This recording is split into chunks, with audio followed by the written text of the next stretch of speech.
স্বাধীনতা। কলমে আমি শাহিদ। আজ নাকি স্বাধীনতা, 15ই আগস্ট। কি ধুম ধুম পড়ে গেছে গ্রামে, শহরে, রাস্তার মোড়ে। ওই যে বেশ্যাখানার পাশে যে মেয়েটাকে গ্রামের কিছু ছেলে মেলে বেশ্যা বানালো, তারাই নাকি পতাকা তুলছে। ওই যে মাঠের ধারে একটা নবযৌবনা মহিলার ধর্ষিত দেহ পাওয়া গেল, ওইখানেও আজ স্বাধীনতার পতাকা উঠছে।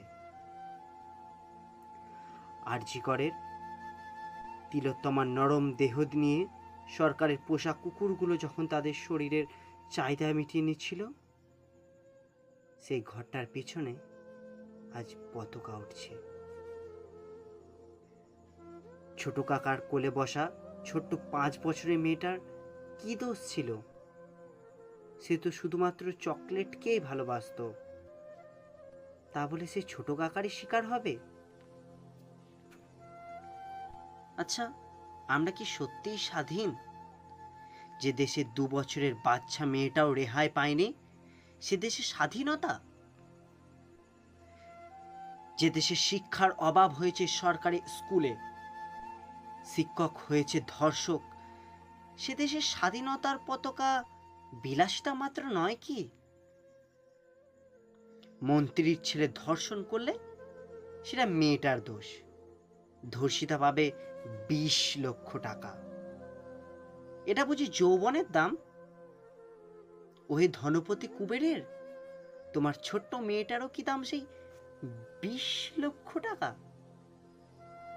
যে নেতা আজ পতাকা তুলছে, রাত হলে পাড়ার সেরা সুন্দরী মেয়েটা তার বিছানায় শুয়ে থাকতে হবে, নয়তো তার বাবাকে গ্রাম ছাড়া হতে হবে। যে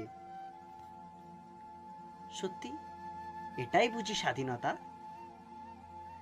ধর্ষণ করে সে পেয়ে গেল ছাড়, কারণ সে বড় লোক, মন্ত্রীর ছেলে।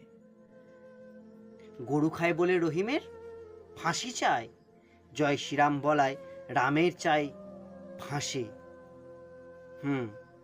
এটাই তো রাম রহিমের স্বাধীনতা। যে কোনো মারামারি সব ধর্ম নিয়ে।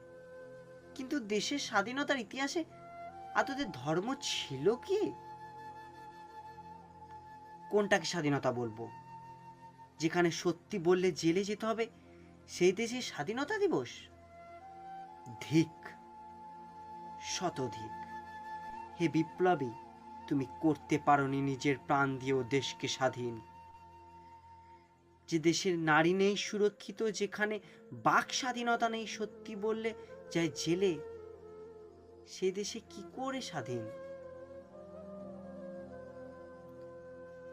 আমরা কি সত্যিই আজ পতাকা তোলার যোগ্য?